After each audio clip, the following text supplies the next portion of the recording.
curious about is, are any of you familiar with the Star Wars game Knights of the Old Republic?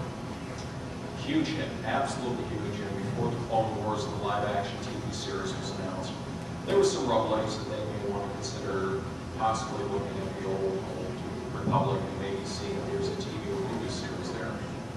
Well, with the success of the massive online games, BioWare, the company that did Knights of the Old Republic, is doing Knights of the Old Republic as a massive online game. It's supposed to be absolutely phenomenal. Will be out, it's completely open-ended. It won't have the glitches the path that Star Wars Galaxies did. And this has revived a lot of people thinking, okay, maybe this is the the new universe of Star Wars being laid out for us to possibly be, followed in TV and film. And from that, you get the next thing, which is the superhero films we're going to cover. There's a DC game coming out. The folks at City of Heroes have something called Champions Online they're working on. They also acquired, it's Cryptic, by the way, as a company, they acquired the rights to this little thing called Star Trek, and they have the Star Trek Massive Online game coming out later this year. Everything I've seen on it looks absolutely phenomenal. It's not, you can command ships, you can customize your ships, you can build your own ships, instead of just being assigned token stuff. We have a full interview with it on the site.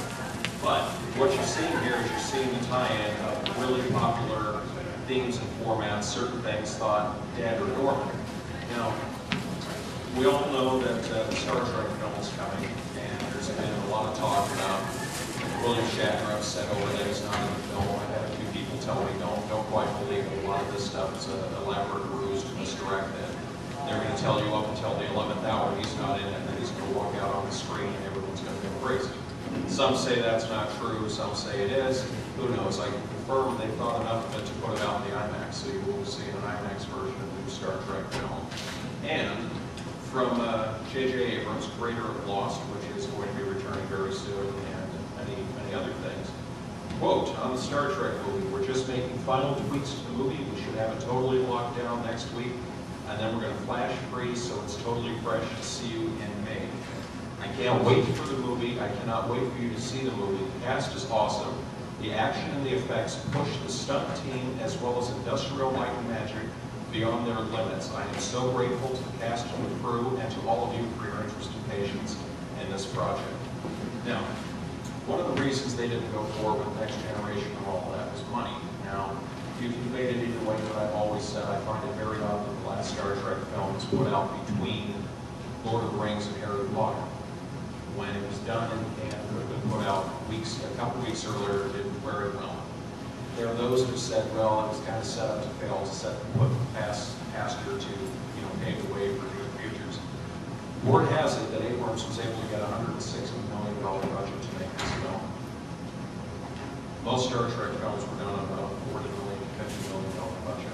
Some of the recent ones about 60 to 70. But the bottom line is he got twice what the going rate for a Star Trek film was to make this. It is supposed to be absolutely all action. It's supposed to be absolutely visually spectacular. And honestly, the only negative I've heard I've seen some of the footage from a couple of people who've seen a couple of extended scenes. They weren't quite warming up to Zach Quinto because they said, unfortunately, he has a scene with Leonard Nimoy. And they said, it kind of, when the real Spock's right there, the guy playing the younger Spock pales in comparison. However, they said, Simon Pegg, of all people, was kind of a controversial choice to play Mr. Scott because he's a comedian. He's known for Shaun of the Dead, Hot Fuzz, that sort of thing. They say he absolutely nails the character, knocks it out of the park. So the transition on this is Chris Pine, who plays the young Captain Kirk, was in the lead to star in one of the new films that is coming out, and then went instead to the male lead from Aragon. And that is a little movie called Tron 2.0 that is now officially called Tron 2. Now, not only can I tell you that Jeff Bridges and Bruce Boxleitner will be back, the movie has been shot in format. Now, you probably will see a 2D version of it, but they're pulling out all the stops on this, so that's going to be something really spectacular to see when that comes out. And of course, believe me, we have a lot of questions during the course of this, so if you do have any questions, by all means, please raise your hand up and we'll get to that. But what we're going to do right now is now we're going to get into the lightning round portion of the show, where we're going to talk about the movies that are coming out in the next 3 to 4 years. Now, I got to caution you with this, and right now it doesn't look like it's going to happen, but there was the possibility of an actor's strike.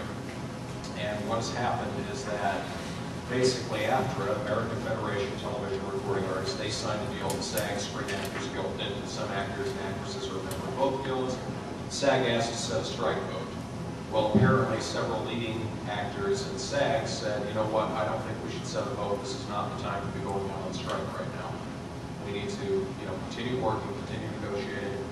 We don't need to be putting a lot of people who would be affected by this, like the writer's strike, the costume designers, hairdressers, all of that. We don't need to be putting these people on the road right now. So, they're moving forward with that. But I mention that simply because things can change. This is what is announced right now, what I've been able to confirm, and everything here is confirmed. This is not, if it's crazy rumor, I'll tell you crazy rumor. So, as I mentioned, they are doing the Tron 2.0, and once we get the projector going here, we're going to have a look at the new remake of My Bloody Valentine, which will be opening next weekend, which is also shot in the new 3D technique. Now, it needs to be clear, there are different 3D technologies out right now. This is the old red and blue lens. This is with the polarized glasses, but there's in-true 3D, which is what DreamWorks is doing. There's like a direct 3D, which is Disney and all that.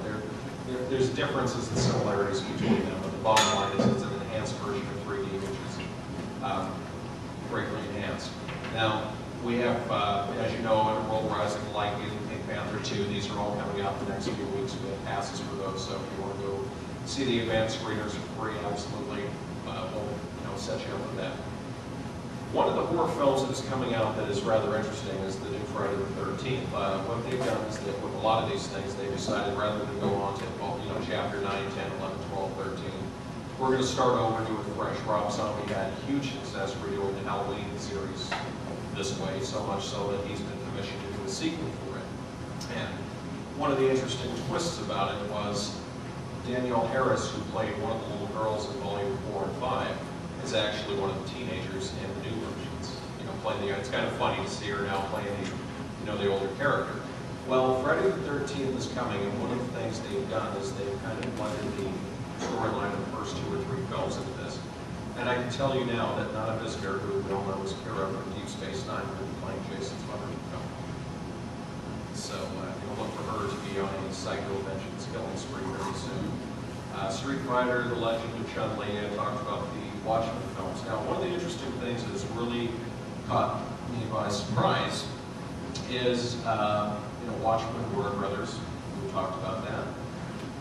Apparently, Warner Brothers has put development of all their future DC-related superhero films on hold at the moment. That means Justice League of America. That means The Flash. That means Green Lantern. That means the new Superman film. But we can't get a definitive answer on if that includes the new Batman film that is currently in the discussion stages. At one point, it was brought out that Eddie Murphy would be playing the Riddler in it. That was supposedly debunked. Eddie Murphy denied it, but the journalist who wrote the story said, I stand by this, Eddie Murphy will be the Riddler. So, we'll have to wait and see how that comes out.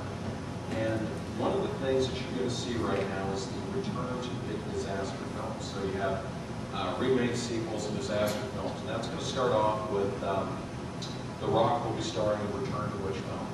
So, you'll see a little of that. And Roland Emmerich and Dean Devlin, who created Independence Day, Stargate, that sort of thing. I got to speak to Dean Devlin recently about Leverage. He's the producer creator of that show. And I said to him, I said, Dean, I know you get asked this many times, and I've heard a lot of conflicting rumors, so I want to ask you straight out. What is the likelihood of the future of Stargate and the future of Independence Day? And he said, well, this is what I can tell you. He said, with Stargate, we always planned it as a trilogy. The TV series has gone off in its direction, so we kind of decided that the TV series are going to have to die down before we explore that opportunity. He said, as far as Independence Day, we never really considered it, and we considered it a standalone film, not to be sequelized and all of that. He said, however, we are moving forward, we are considering ideas with that. One of the problems was when September 11th happened, the idea of the entire cities being flattened and blown out behind that special effects, we didn't think was an appropriate